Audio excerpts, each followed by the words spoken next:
With Splatoon 3 coming mostly to an end, at least with any major or consistent updates with well coming to a close, I want to talk about why I personally love this game so much, and why it means so much to me. To start is, of course, the basic gameplay. I'll give a quick rundown of everything for each section. For the gameplay, there are 5 modes you can play. Turf War being the main mode in a way that just uses the inking aspect of Splatoon to win, having to ink the ground as much as possible. Then the Anarchy mode is first being Rainmaker, where you take the Rainmaker to the other team's side of the map and place it on the platforms. Tower Control, where you ride a tower into the enemy base. Splat Zones, which has 1 or 2 zones that need to be inked. And Clam Blitz, where you get super clams to open the enemy basket, then any clam can be thrown in. The thing about Splatoon is that the actual gameplay is pretty simple, especially having Turf War be the only playable mode until you reach a certain level. It really works well being an actual tutorial in a way. Of course, there is an actual tutorial, so you can grasp the basics, but Turf War helps a player understand how to actually play the game, or anyone could use it to practice a weapon they're not as good at instead of using Anarchy. Turf War is also a very chill mode, unlike Anarchy, without there being any sort of actual rank or really any extra punishment for losing. I don't feel bad when I play terribly because I do that sometimes. Of course, there is the issue of some weapons being pretty bad for this mode, like charges and blasters. All of them can really depend on the matchmaking. If a team only has one bad inking weapon, then they can usually be fine. But when a team has something like 2 chargers, it gets a bit harder to win. But the thing about these weapons is that they have a much easier time when it comes to defeating the enemy team, which helps balance their lower inking capability. Of course, Turf War is the shallow end of the multiplayer, so onto all the Anarchy modes. Something that hasn't really been talked about just yet is how having Splatoon 2 data lets you go straight to Anarchy instead of having level up. Obviously, this isn't talked about because pretty much everyone that would do this has already done this. I just wanted to mention it because it is very nice to be able to play immediately if you aren't new. And I hope this comes back to Splatoon 4 if that is even able to be added in the first place. Back onto the modes, I'll go from least favorite to favorite of the modes. First is Clan Bliss, which, don't get me wrong, I still enjoy playing it. This mode just needs a lot more synergy than the others, which isn't a bad thing, but having to play in random lobbies can just not be as enjoyable as the others, at least to me. Next mode is Rainmaker. Not a bad mode at all, but definitely has some flaws to me. The main one is the actual Rainmaker itself. Unlike other weapons, there's no way to practice using it in Turf War, or even anywhere. Plus, I just don't enjoy how Rainmaker has a player grab it, even when it's me compared to the other modes higher up. Although, it can be very nice to have multiple paths instead of just being limited to give one, which makes an extra piece of strategy, just especially for the people who aren't holding the Rainmakers, that have to say lay out a path or maybe try to sneak up onto the enemies. Just do whatever basically. My second favorite mode is Splat Zones. Being a fan of Turf War isn't too surprising when this is just a mini version of it in a way. I like how the gold is pretty much always in one spot, makes things feel a lot more chaotic in a way which is very enjoyable. Especially with smaller zones being able to be taken over pretty quickly. Although because of all this level with 2 separate zones are really annoying. The main reason this isn't my number 1 favorite is because sometimes it gets a bit too much, so it's not as fun consistently compared to my number 1 pick. So, of course, the last one, and my absolute favorite, is Tower Control. I know in Rainmaker I did say I liked there not being one specific path, but that doesn't mean I dislike it in Tower Control. More so as a reason for why I'd want to play Rainmaker specifically. With Rainmaker, the tower provides an area for everyone to go, but the way the tower is makes it not be annoying sometimes, unlike spot zones. Plus, you're finally able to progress without having to use a specific weapon, unlike Rainmaker. And finally, I really enjoy using blasters and tower control. It's just generally really fun, and I can enjoy it the most often. But I think Turf War is still my personal favorite of all the modes. There is one problem I have with Anarchy battles in general, being able to wait to play a specific mode. Splatoon 2 does take this problem a little bit with having 2 different types of battle, but you can only play open with friends, and ranking up works differently between the 2 versions. Like, if you want to rank up, you play series, and if you don't want to worry about losing your rank, you play open. So it isn't a perfect fix, and you may still have to wait for both of the modes. Overall, though, none of the issues I have with these modes are anything major, and they are pretty amazing. While the modes are what I would consider gameplay, there's still other parts that heavily contribute to it. like the maps you play on or what this section is about, the weapons. I don't have anything to say about maps, so I just added it here by the way. Anyways, as with Splatoon 3, there are 11 different weapon classes, 14 subs, and 19 specials. A weapon class has a general feel with how they play, having different versions that you play slightly differently, as well as different skins of the same weapons that are different kits, which is sub and special of a weapon. Because there's so many subs and specials, I can't really talk about all of them, so I'll just talk about my favorite of each main class and just mention them. Going in order is the shooter class, which has my main weapon, the Octo Shot, or also the Tentatek Slider Shot, because it's a recolor of that, but still. Shooters are just the perfect weapon for me, with the basicness of it as well as being versatile. Plus, I love tri-strikes to get a ton of ink on the ground, and spot bombs are always pretty good. Out of the rollers, I like the carbon roller deco.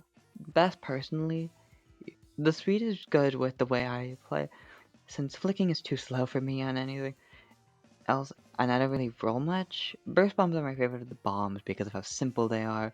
Trizuka's fine, but not my favorite special ever. I don't play with chargers, so I guess my favorite is the Z plus F charger.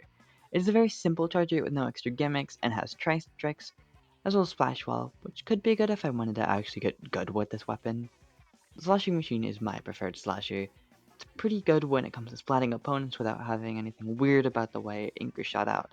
Plus, Fizzbang's pretty good, and I like Booyah Bomb as a special.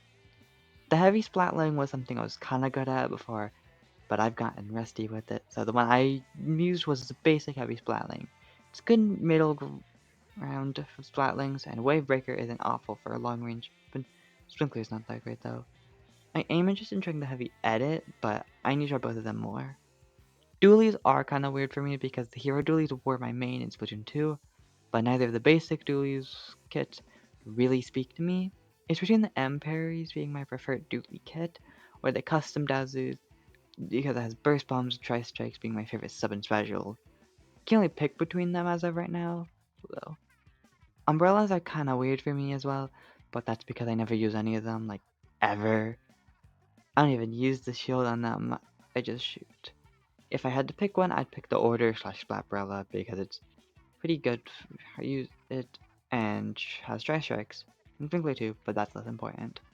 With blasters, I would have to pick the S-Blast 91, aka the purple one. Although I do like Luna's and the basic as well.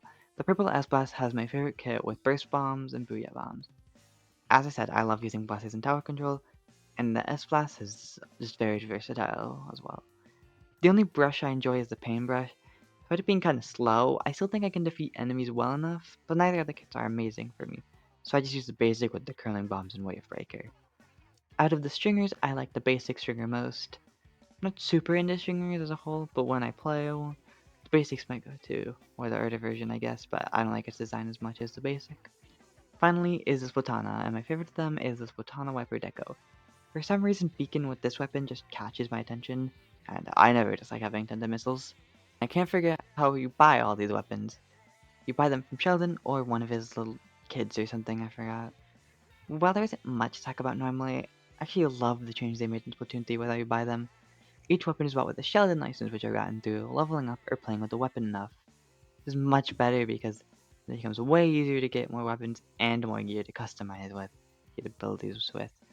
It was also really nice how they lowered the requirement to earn a Sheldon license from a weapon, but I didn't notice or had already saved up for the final weapons, depending on when they changed this. I really don't have anything negative to say about the weapons in this game other than I guess third kit would be nice. Please do these with burst bombs if we get them, I need it. But I don't want to get my hopes up just yet. Splatoon has tons of player customization, which lets people express themselves, not only in their characters, but in other ways as well. There are three ways I would organize the customizations. The first being your character style, which is whether they are an Inkling or Octoling, body style, hair, eyebrows, pants, skin color, and eye color. These are all options that don't really affect gameplay at all, like the other way you can make your character look. Just types of gear, the first being headgear. Clothes, which are basically just shirts and stuff like that, and shoes. They're bought at shops and have abilities which do affect the gameplay, but there are ways to change the abilities if you get bad ones. Finally is the extra stuff being the banners, which have background and titles which are gotten through the catalog, and gacha plus some single player. as well as badges, which I got from doing things like spending enough money in a shop, winning enough games, or single player again. And also lockers, which can be decorated through buying stuff in Atlantis or using stuff like your gear or weapons. The style customization is really good. There are many options so you can make any sort of design or character you like. It's just have all these options without affecting the gameplay. The gear is pretty good. There are many options, even more than the style, for creating basically any outfit. Although I wish you'd have multiple headgear at the same time. The abilities are also cool because each player can get the best abilities for how they play or what weapons they use. Trying to get that gear can be a bit annoying though, but abilities aren't super necessarily, unless maybe you're playing in pro lobbies, which I don't. On to the extra things, they are both pretty good. The banners are a really fun way of adding on that extra bit of customization for people to see without being a part of your character. Only problem is that some badges are an actual pain to get. And of course, there are lockers, which are just really fun to make designs in. Not much to say about them other than that they are a nice thing to do. Outside of the core gameplay, there are also some extra ways to play the game. The first being the two different single-player campaigns. The main campaign being Return of the Mammalians, where the only goal is to beat the three bosses to get the final part, with many levels on the way to get play more and get stronger, or skip them, but you don't have gear nearly as strong. Then there's the DLC side order, which is a roguelite. You go up 30 floors in the tower with one of three bosses being on floors 10 and 20, then a special one on floor 30, and collecting color chips each floor to make yourself stronger. By beating a boss floor with a weapon for the first time, you get keys, so you get some cool stuff, including more palettes, which are basically just different weapons representing each character. You can also get pearls by playing, so you get hacks, which make you stronger in the tower. Starting with the Return of the Mammalians, it's pretty fun. I would say it's like the other main campaigns in Splatoon, where they're fun, but not really anything special exactly. But I haven't really played much of any of them recently. There are many different types of levels. Some are more straightforward, basically before getting to the end. There's some more unique levels that can range from dodging wave breakers or shooting targets. There's a giant final level, which did take me a while to beat for the first time. It's honestly a really fun time though, and while the rewards weren't anything so special, I do really like the bear headband. The bosses also have pretty good fights, which, speaking of, I wish Steve had a greater role here. Because for being the idol of the game, it feels like they kind of get overshadowed in a lot of ways. I mean, they lost their own Splatfest without getting me a single point. It's just kind of sad. On the other hand, there's Side Order, which is annoyingly an extra $25, but it is pretty fun. Plus, you get both Inkopolis and Inkopolis Square, which you can stay in and shop in and everything instead of Splatsville.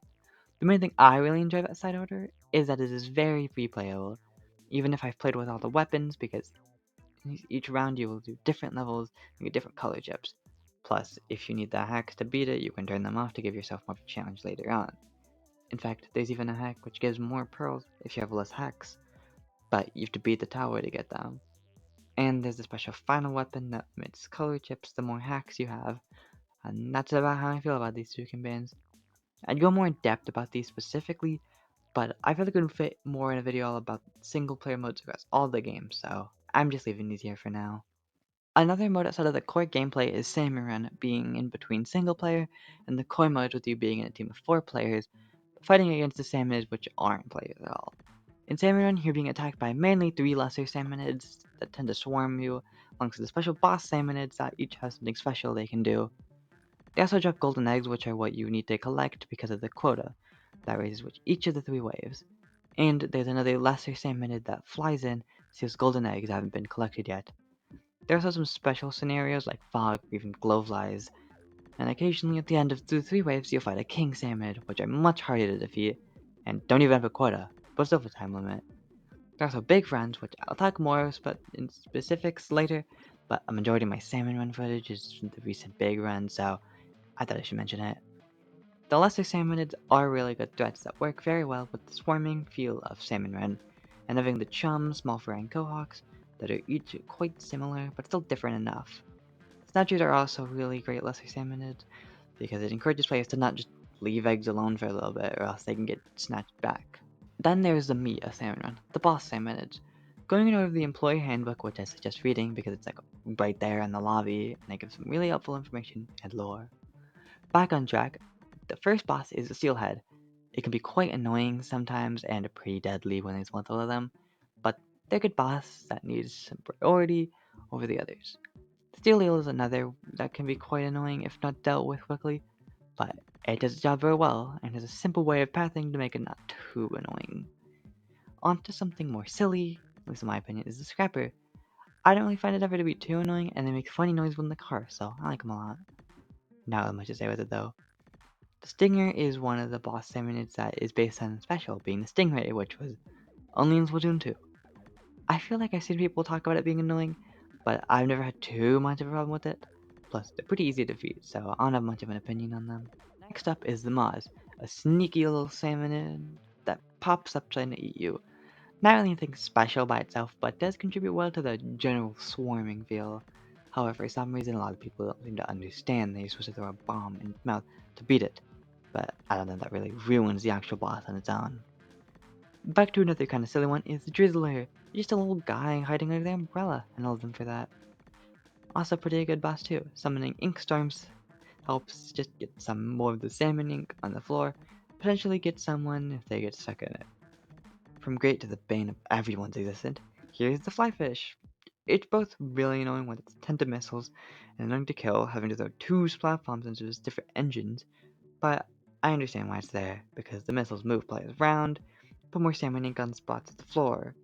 It does have a system of attacking, but people don't really tend to know it, and it's kind of hard to think about in the heat of the moment. Then there is the fish stick, which is a pretty good one. Doesn't do a whole lot when it comes to defeating players, but it can distract a player trying to defeat it for a little bit. But it can be a pain with some weapons.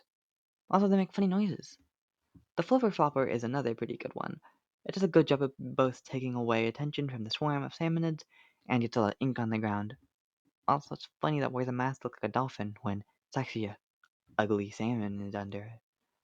The slammin' lid is the next boss.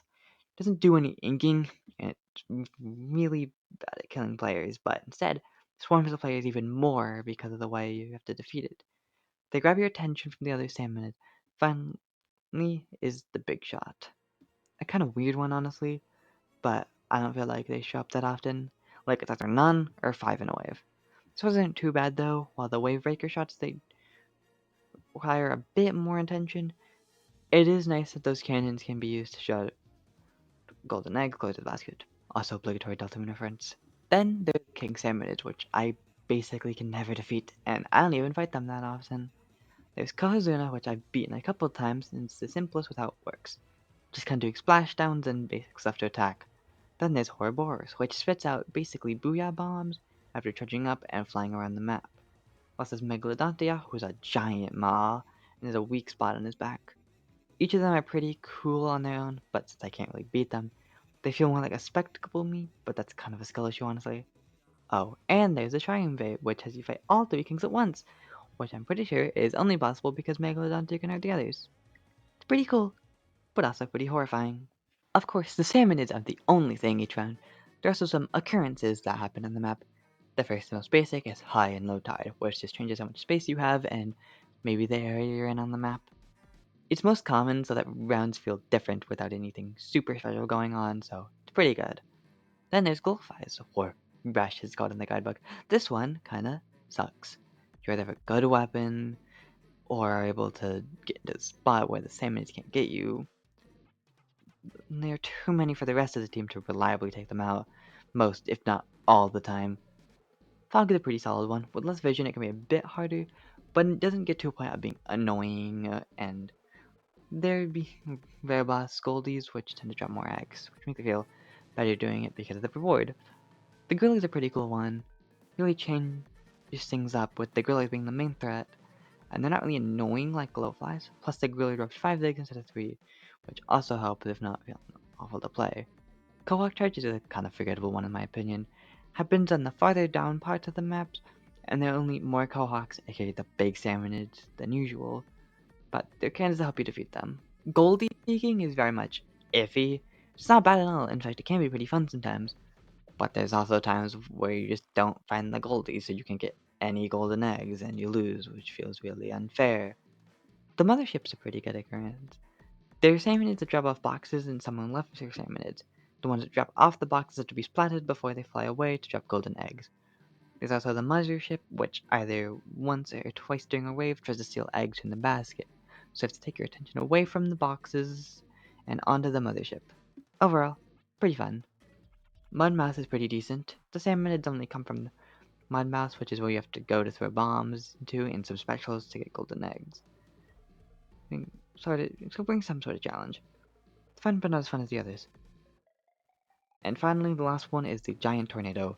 This one takes place much further down on the map, and it also throws salmonids around the map so they can just be dropped off anywhere.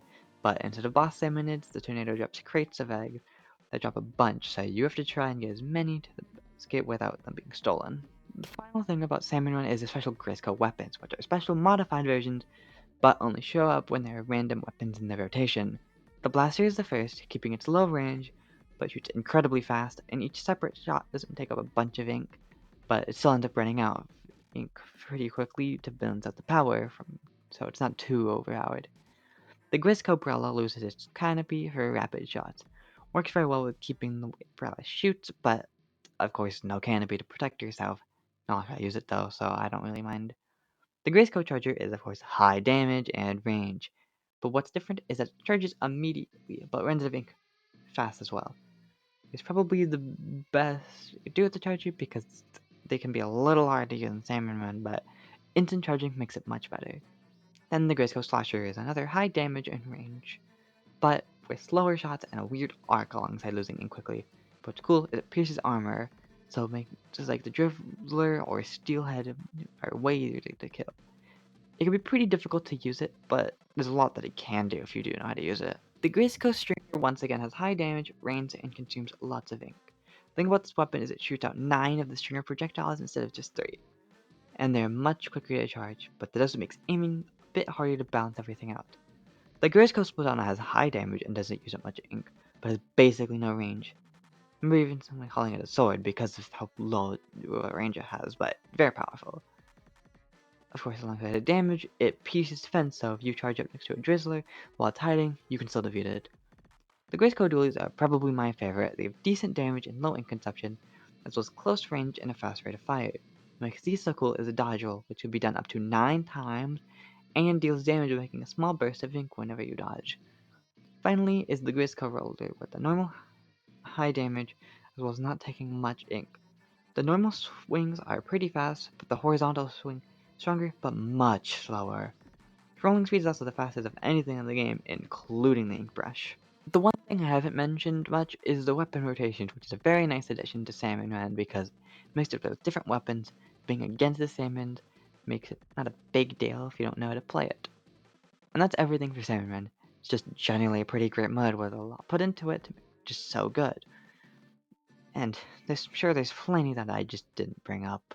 Being a multiplayer game, stuff like events or updates have to happen to keep the game alive.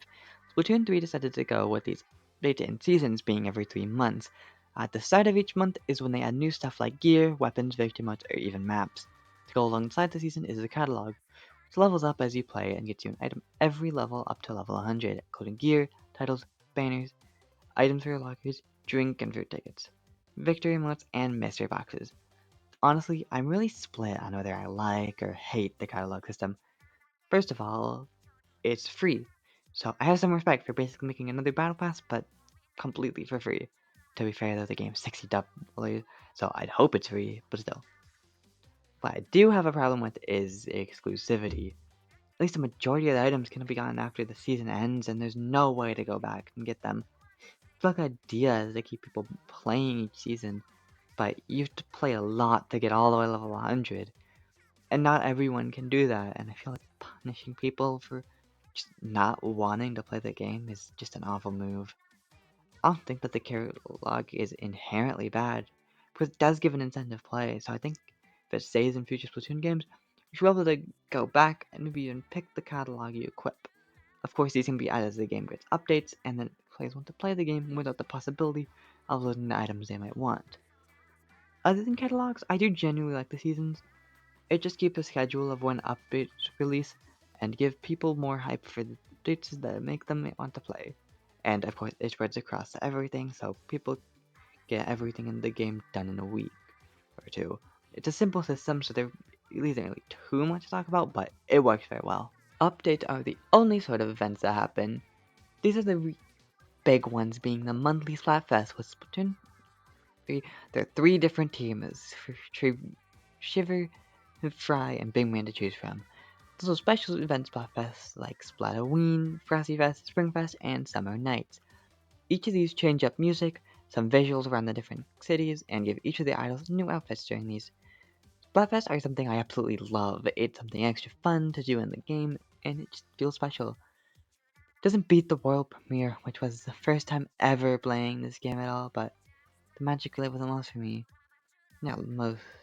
I just didn't feel like playing rather than it being the game's fault. I also, this might be kind of controversial, but I really like the 3 teams.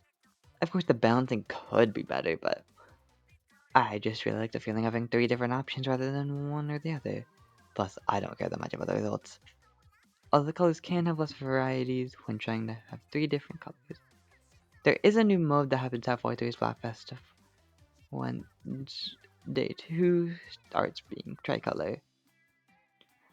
This has a team of 4 go against 2 teams of 2 that are supposed to work together, kinda, but don't tend to a lot.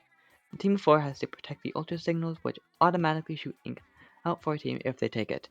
And, of course, the teams of 2 have to capture it. Kind of a weird mode. Kinda just depends on the map of whether it's good or not. So basically, it's Splatfest, because of most systems there's only one tricolor map rotation. On a good map, it's gonna be pretty fun, but on a bad map, it's really not that great. Another issue that I don't personally have, but I do understand, is having to play only Turf War and no Anarchy. Can understand the option, but maybe it'd be nice to be able to still play it, but maybe it doesn't affect the actual Splatfest scores, or they can make it so Anarchy does work with the scores. I'm not really sure what the best option is, but still. Splatfests are really just one of those things that really build up Splatoon as a world, make it feel so special to me. The other big event being added in Splatoon 3 is Big Run. This is Salmon Run, but the salmon is trying to take over one of the in-game maps, making that they may not be in rotation for that time, and you have to stop the salmonids from taking over the map. With the levels being different, not all of the occurrences can happen, but that's not really a big deal. These don't happen as often as Splatfest do, being only one for most of the seasons. There's also a locker trophy reward depending on your highest golden egg score. You get a bronze, silver, or even golden version. There's also a big run where you played on all 6 of the maps from previous big runs, being picked at random. I feel like these being in the game just makes sense. With the main multiplayer modes having Splat, it just feels right giving Salmon Run something as well. The maps are also really different than the normal maps, which gives big runs an even more unique feel. They also all have different random weapons to make things even more interesting. The cities also get an orange sky, and there are alarm lights in the Grisco building. Not as fun or even special as Splatfest, but still really cool and special in their own way. There is one extra special Splatfest that I didn't mention, being the Grand Festival, the 2-year anniversary and ending off consistent updates with this game. Teams also worked a bit differently because each of the idol groups run a team instead of each member of Deep Cut being on a team. The Squid Sisters, Callie and Marie, represented Team Past.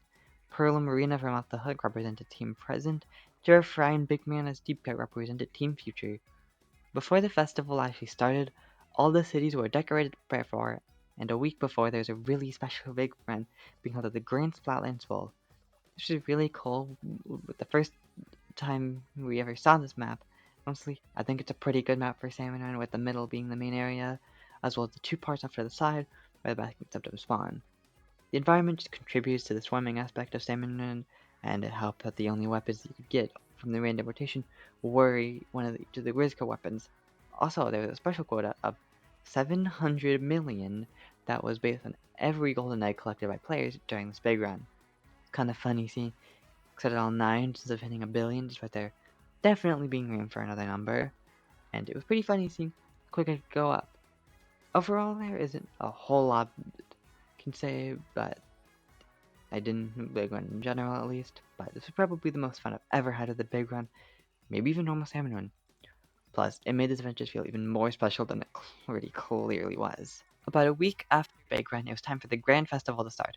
During the first 2 days, each of the idol groups switched between the 3 stages singing their different songs based on a schedule. There are also a bunch of stands around the area, and jellies and players are all around celebrating, which is just really nice and pretty. Cities on all of the game. It's just cool what they do during these. The stands are also really cute with all the stuff in them. It's also really nice to be able to finally do some emote stuff in the festival to cheer on the idols during their shows. When it comes to the actual battles, there is a difference, with Tricolor at least. It starts from day 1, and in the first 2 days, it rotates between all of the previous maps, which has been done before in the first anniversary Splatfest, but that was only the normal halfway mark, and more have been added since then. But on the third and final day, you'll change to a new map, the Grand Splatfest Bowl, the one that was protected during the special big run. This is an amazing map for Tricolor, probably because it was created from the ground up for Tricolor instead of being a modified version of a previous map. The middle just works really well with the Ultra Signal, and the two sides are a good spot for the two attacking teams to spawn. I think there's also one good time to bring up the new songs released for the Grandfest. The first is Rainbow Colored Incantation, being based on Calamari Incantation, but it also has Off the Hook and Deep Cut all singing to make this amazing blob of a song. And since it only plays in this Grand Splat Flames Bowl, there's a special gimmick with it. During the last minute, if a team captures Ultra Signal, the idols for that team take over the song, with each of their songs being pretty different. Then there's Splashing Tide, each of the idol song that only started playing during day 2 that wasn't normally in Flatpass with Shark Bites and Speed Canvas for Off the Hook and Deep Cut respectively. However, the Squid Sisters made Blushing Tide, which is a combination of their solos from Splatoon 1. Technically, something similar happened in Splatoon 2 single player mode for the final boss, but this one actually made for normal battles instead of a boss fight, and I have to say, it's a pretty good addition to all the other songs. Finally, the biggest new song, Three Wishes by Now or Never 7, which brings together all 7 of the idols in new outfits, and even what was performed during the third and final day during this Grand Fest. Three Wishes is the song that wraps up the Splatoon saga for the first 3 games, going through the idol group singing partially about their team, but mostly their journeys that they've gone through as characters. The performance that plays is also really good. Being able to watch a full-on choreographed performance for this is a beautiful song. Just makes the experience even better than it already was. But eventually, everything had to come to a close. The 2-hour rotation between the Splatfest ending and the results, they went back to the groups rotating between the C stages again, but this time singing the songs that played at this point in a normal Splatfest, being Maritime Memory, Into the Light, and Daybreaker Anthem, just being performed, unlike they usually are. In the end, it was Team Past that won with most points. Team Present got some points, and Team Future got no points. But hey, it's a video game. Most important thing is that everyone had fun. With Splatoon 3 coming to a close, they had a video remembering all the Splatfests like usual for the other 2 games. They did mention that the Special Fest will be returning, and stuff like challenges and even big runs will still continue, and you can return to the Grand Fest using any of the Squid Sister, Off the Hook, and Deep Cut amiibos, even being able to change the time to save whatever song you want. But other than that, the game's not really being updated from what we know. It's sad that it's over. I remember playing the first hour after the game was released, even the world premiere. Even just seen the trailer for this game before it was even out, and then slowly it did come out. Time progressed to where we are now. There's just so much that I absolutely love about this game, and that makes it so important to me, even just outside of what actually is about this game. I look forward to the possible next game could be like, and I will continue to cherish the memories I've got and will get in the future of this series.